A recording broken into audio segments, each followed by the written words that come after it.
First the news with Sabrina Sweeney. The family of murdered solicitor Pat Finucane have insisted the government should honour the commitment they say it made to hold an independent inquiry into his killing. Speaking at a news conference within the past hour, the lawyer's widow, Geraldine, said the family felt humiliated by what she described as the ordeal they were forced to endure when they met the Prime Minister on Tuesday. David Cameron told the Finucanes he was ordering a review into the 1989 murder rather than an inquiry. Mrs Finucane said that at no time during the discussions between her family's legal team and the government was an alternative to an inquiry under consideration. Well, within the last half hour, the family of Pat Finucane have responded to government's decision to hold a review into his murder rather than a public inquiry. Our reporter Karen Atkinson was at the news conference this morning where the family spoke, and she's on the line now. Karen, what did the family have to say? Well, Sarah, first of all, earlier this week the Finucane family met the Prime Minister at Downing Street to discuss this issue of an independent public inquiry into the solicitor's murder. That's what the family wanted, that's what they've been campaigning for years. However, they were told by the government instead that there would be the proposal for a review rather than a public inquiry. And the family were extremely unhappy with that. Today they held a news conference really to give their version of events. Now, Geraldine Finucane, Pat's widow, said that just days after that meeting with the Prime Minister at Downing Street that her family felt humiliated and insulted by what she described as the ordeal that they had to endure. She said at no time during talks between her family's legal team and the government was the family ever advised that an alternative to an independent public inquiry was under consideration. Now, she also said that the focus of those meetings was on how any public inquiry might proceed. And she was talking about this proposal of a review as the most cruel and devastating experience of her life. She added that she and her family had no confidence in any review process and that history wouldn't look favourably on the PM's decision and that the government should honour the promise she says it made on a full independent public inquiry. Now, she also mentioned that the family is due to meet with the Taoiseach next week to discuss this issue. The news conference that the family was holding, I believe, has just ended, so hopefully we will be able to get some reaction from Geraldine Finucane and her legal representative as soon as we can, Sarah. Do we know where the family intend to go from here, Karen? They didn't make that clear as yet in the press conference or in the news conference. I had to step out a little early, and I know that her son was also addressing some of the journalists here. But certainly, whatever their plans are next, we'll hear those directly from Geraldine Finucane, hopefully while we're still. Well, back now to our main story, and we're going to hear directly now from Geraldine Finucane and also from her solicitor, Peter Madden, on this subject of an inquiry, or the lack thereof. Geraldine, why did you decide to come out today and hold this conference?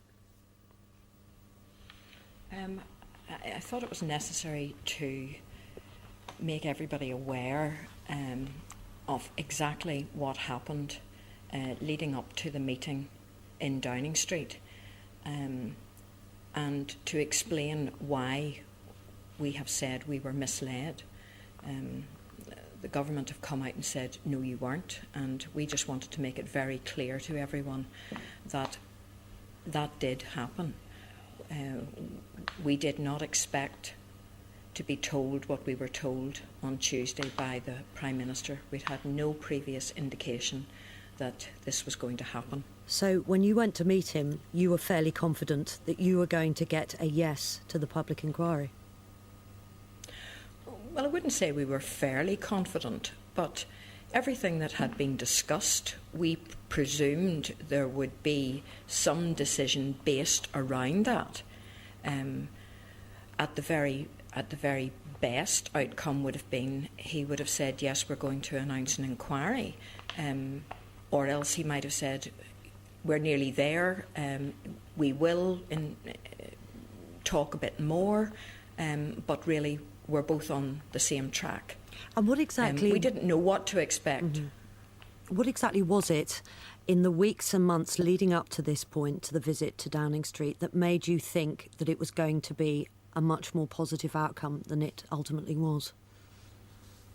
Well, at the legal team meetings, obviously I was not present at those meetings. My legal team met with the legal team from the government side. But we were asked, all the discussions had been around the type of inquiry that would satisfy both sides. And we were asked to put our bottom line forward. And this was to facilitate an inquiry. And we had three very, very simple requirements: that there would be a panel, a judge, who had the expertise and the independence to deal with the complex issues. Also, that there would be a legal team to support them who was equally well qualified, and that the minister would agree basically to keep his nose out of it and allow the judge to independently make decisions. And now none of those things have happened. Yeah. No, So- but yeah. but can I just say one more thing? Mm-hmm. Those were our basic requirements. The government came back and offered us a model of an inquiry, and it's the Bahamousa inquiry that has just finished in England, which was where British soldiers killed a worker in Iraq. They rounded them up, tortured them, and one guy died, and that was that inquiry. Now, they offered us a Bahamousa type model, and that actually fulfilled our requirements. They offered that and to we you? were, yes, they put that on. We didn't suggest that. They suggested that as a model. Would that be acceptable to us? And we thought yes, it would be. Indeed, it would be.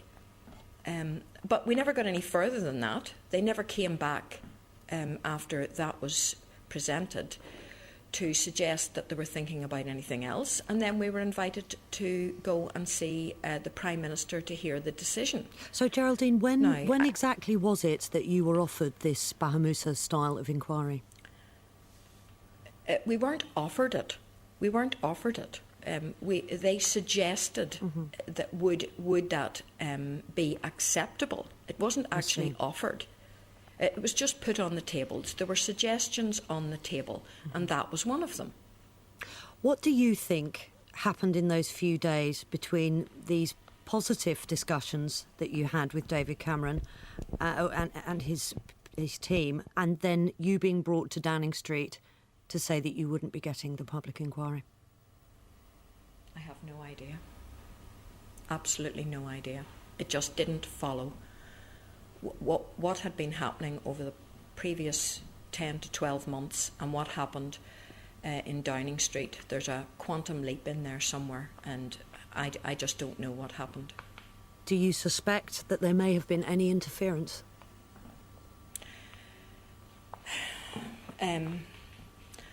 Well, over the last 22 years, I have got very suspicious about everything. So I don't know. I don't know, and I'm not sure whether we'll ever really find out what happened. I would love to know, but it's crossed your mind, obviously. It's crossed your mind, Geraldine. Oh yes, that's crossed my mind. Of course, it's crossed my mind. I don't think anybody with any ounce of intelligence, it wouldn't have crossed their mind too. But we're now in this situation, and we'll just have to carry on. I'm going to come back to you in a moment, Geraldine, but I wanted to ask Peter Madden the same question. Peter, do you suspect, or has it crossed your mind, that there may have been interference? If it was such a quantum leap, as Geraldine puts it, between what was previously talked about in terms of an inquiry and what actually ended up being put on the table in Downing Street, if there's such a difference between those two things, do you suspect that there was some interference in those days leading up to Geraldine going to Downing Street? Well, the fact that a paper review, was never discussed during the various discussions and exchange of documents that I had and my legal team had with the NIO legal team, the fact that a review had never been discussed at all, not even in passing, it just surprises me that David Cameron thought that was the solution to getting at the truth, because first of all, it won't get to the truth, because somebody sitting in a room reading documents and reading statements and then saying there's the truth is just really nonsensical, and I told him it was nonsensical. And what did he say? What did he say when you said that? Well, he said he offered the family. See, he offered the family the truth, and he said this is the best and most effective way of getting the truth. So this man, senior counsel, Mr. De Silva, he will sit and read all these statements, and then he will give you the truth. And what's the problem about that? But I mean, we have been in discussions over the last few months in relation to the issue, and we discussed 3 different models of public inquiry. One of those models was the Bahamusa inquiry, which is actually held under the Inquiries Act 2005. Now, in that particular inquiry, the government did not use restriction notices, which is really the only complaint that the Finucane family had about the Inquiries Act. But the family did not reject the Inquiries Act 2005. The family accepted the Inquiries Act 2005 apart from one part of Section 19. Now, that seemed to be resolved because in the Bahamusa inquiry, they did not use restriction notices, which is part of, as I say, Section 19.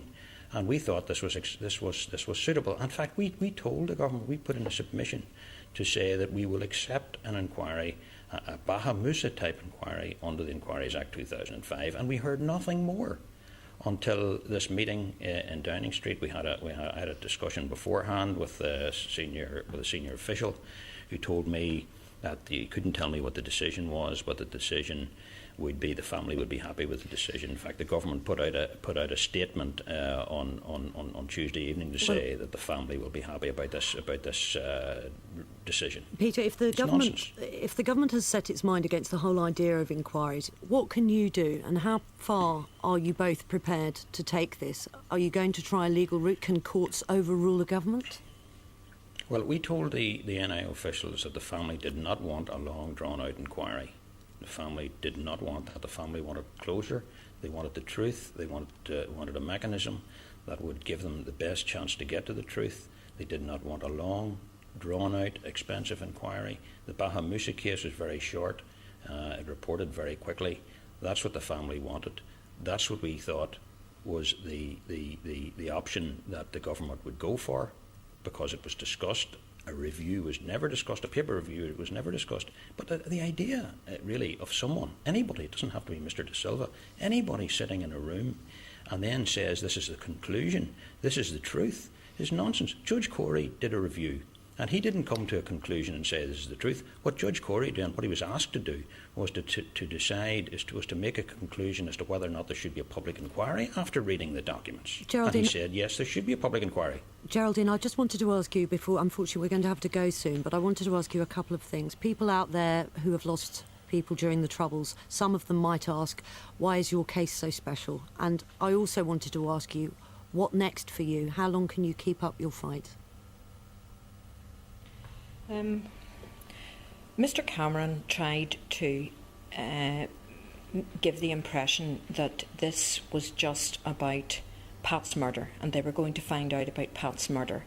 And I take great exception to that, because for many years I have said publicly that Pat's murder it's a symbol, because we discovered, or we feel, that there was a policy in place by the British government which affected every single person. Didn't matter whether you were nationalist, unionist, Protestant, Catholic, whether you were a member of the security forces, member of the police. If they thought you were expendable, you were gone. And I don't think that's right. And Pat's case represents that. So it isn't about Pat. And I think if the truth is clearly exposed, then a lot of other people will be very satisfied to know what was going on here, and that affected their loved ones. Geraldine Finucane and Peter Madden, thank you both very much indeed for joining us on the programme.